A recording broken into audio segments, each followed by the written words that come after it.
Should we try it again? Do it to you, Eric. Oh, okay, fine. All right, so I guess I'll just begin. All right, folks, sorry about that. That was awkward. Yeah, sorry, folks, that was awkward. Um, It still is. completely, it still is awkward. Okay, anyway, um, No, I okay, I just don't wanted to see. wish all your fans out there a happy Thanksgiving, Eric. To do it. Do you want to Anything join to me? Do throw you you, want to join me for anything to this? throw you off. Do you want to stay on? Throw you off. No, go ahead, All do right, it. fine. Well, we are now 72 hours away from Survivor Series War Games in Vancouver. And what a night it's looking like it's going to be. The card is set, that the surprise has been dealt, and the shocking return. Shut up and get off my air. Like, dude, you get off my screen, please. Fun. You can't handle it. All Get off my screen. right. Well, happy Thanksgiving. Ah, see, this is why I don't like having co-hosts right now. Because I got a peanut gallery on my left side. All right. Anyway, hello everyone. After all that awkwardness, welcome to False Count Anywhere here on the Rhode Island Broadcasting Network. That was the man, the creator of RIB, Rodrigo. This is Erik Dunn, the creator of this program. And thank you guys for being here the night before Thanksgiving, Thanksgiving Eve, even though there is no such thing as Thanksgiving Eve. It is a pleasure to be here with all of you to give you the final show of November. Thanksgiving is pretty late this year. Not, I know normally it's the fourth Thursday of every month, but sometimes it's a different way of looking at it with the calendar based on the year. But Survivor Series is going to be a damn good show. And I say that because there's every reason for me to believe that it shouldn't be a downfall. Everything with this program is going to go well, just like with Survivor Series. Throughout the time together, I'm going to dissect for you the entire card, give you my predictions, and then a little surprise update about Saturday night's main event next month. Yes, I got a little surprise in there for you. Looking at the calendar. Uh, 2.5 weeks.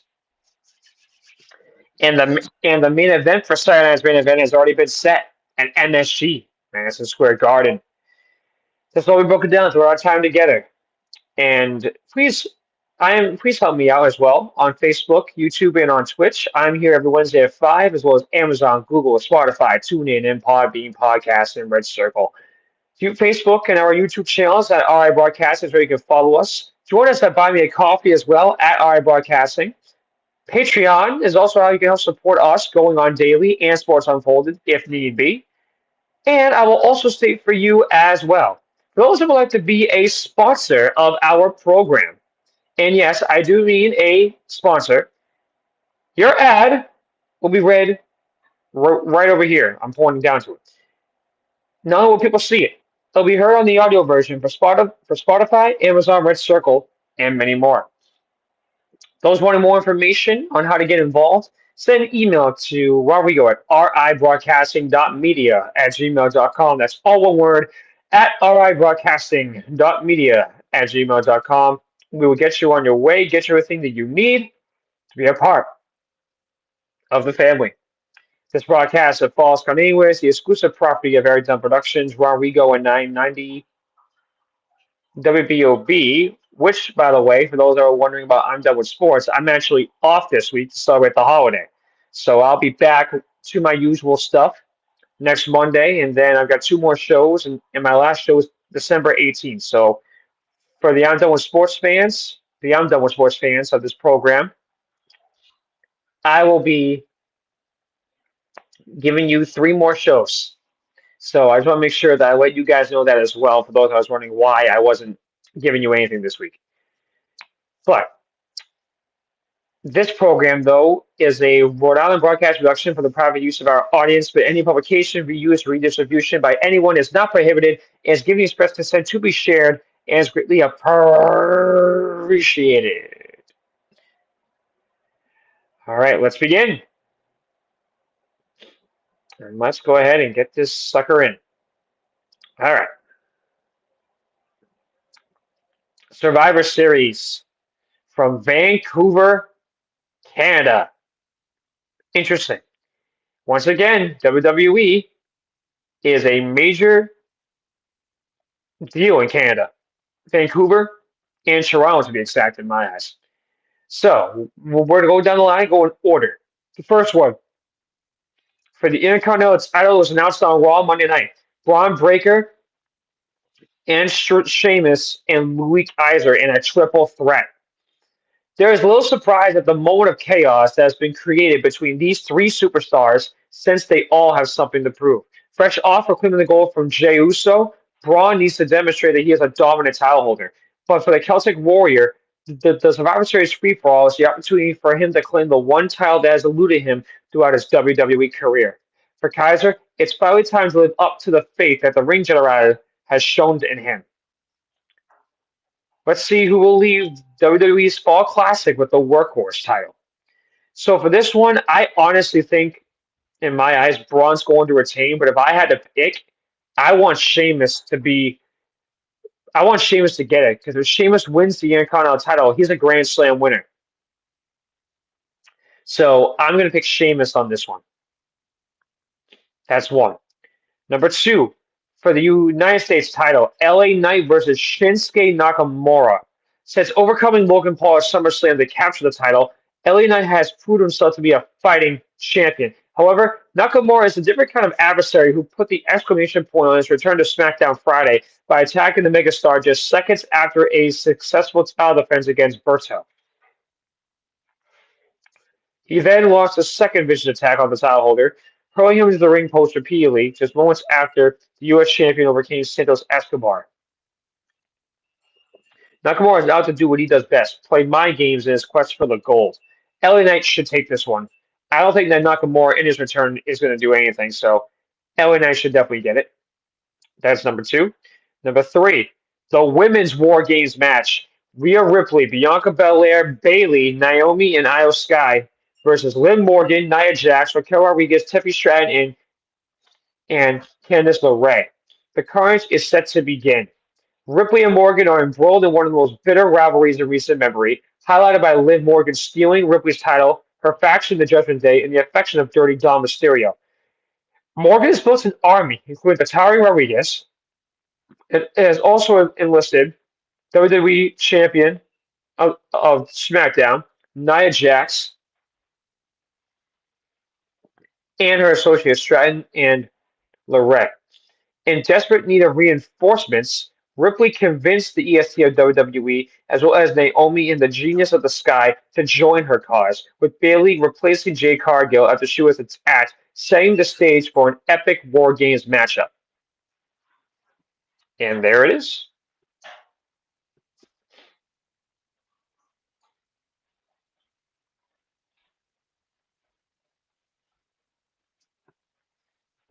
So I think in this one, I think it's going to be the other way around with this. So looking at the situation with the women's war games, I think Ripley and Bianca should be doing more than enough damage in this one. So I'm going to pick those five to take it. So Bianca's team should take this one. And then we go on to number four for the World Heavyweight Championship. Damian Priest. Yeah.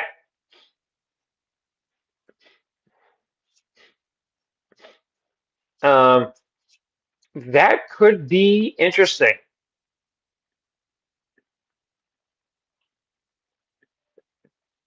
Here's why it's going to be interesting. Because if you look at the promos and you look at the segments, Gunter has not been the same dominant self that he's been. I think Gunter could win this one, but Damian, in my eyes, should get the rematch, which he will, and might have the opportunity to actually take this home. I'm not too sure about that, but I'm hoping that maybe Damian does something. I just can't help but to think he might lose due to interference. I'm going to say Gunther will win due to outside interference. And then finally, the main event, the men's war games, the OG Bloodline and CM Punk. I'll say that again. And CM Punk versus the new Bloodline. When they were trying to find a fifth member, their prayers were answered when the wise man Paul Heyman finally made his triumphant return to WWE from injury to announce that CM Punk would be the final member for the 5-on-5 match. The OG should take this one. However, if you watch the end of SmackDown, Heyman was dressed up in the red like Solo. Seems a little screwy, if you ask me with this, because I'm not too sure about that. You know what I mean? I'm not too positive if it's really going to go out the right way. I'm not too sure. But what I can say is that all the pieces are lining up right now for everything with WWE to have a tremendous night. However, Heyman could stab Roman in the back. They're not going to do it to the Usos, and they're not going to do it to Sammy. It's going to be Roman. There's something about Roman that I just feel like something's going to happen here. I don't know what's going on with it. Heyman doesn't believe, well, in my eyes, Heyman said Solo's not his tribal chief. I know he's on the side of Roman, but what if there's a sway to odds opportunity there? You know what I mean? What if there's like a shift that's changing a little bit? Like you never know. But honestly, that is my five. I'm picking Sheamus, LA Knight, Bianca's team. I'm going to go Gunther winning on interference and the OG Bloodline. And we'll see what my predictions are. Now, the other news in 2.5 weeks is the return of WWE's Saturday night's main events. I wonder if we have that graphic.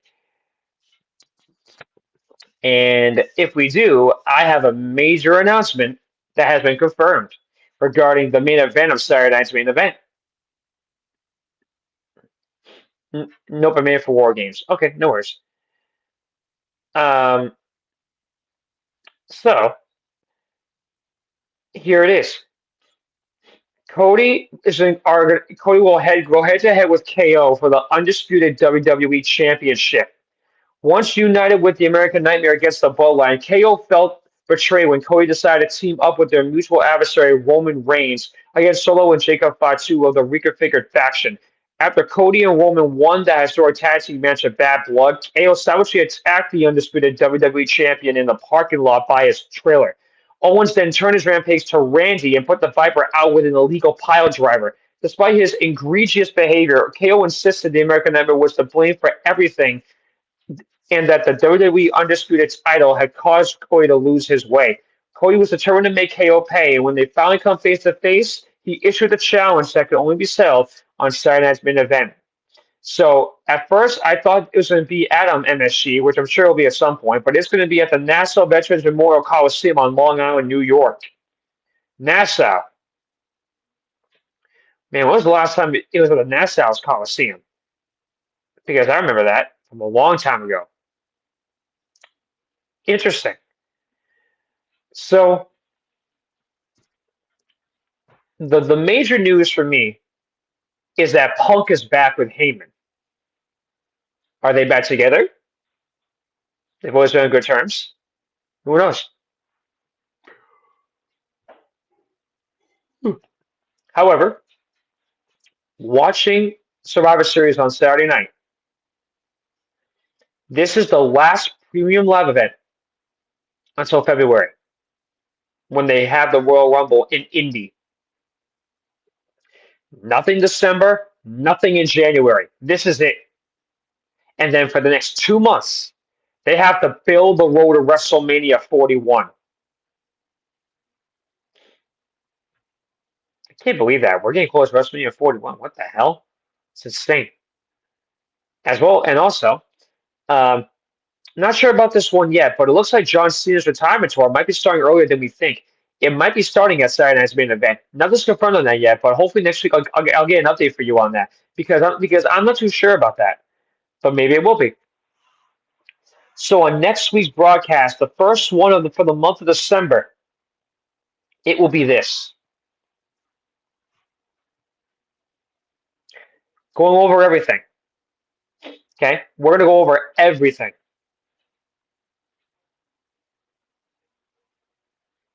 The card and my predictions and the raw and as well as the raw takeaways from after Survivor Series. And maybe even the SmackDown ones before Survivor Series as well. That'll be all broken down to you on next week's broadcast. But with that being said, I want to wish everybody a very happy Thanksgiving. Thank you for being here. This is one of the things I'm thankful for in my life, to have this program, to have Ron and RIB.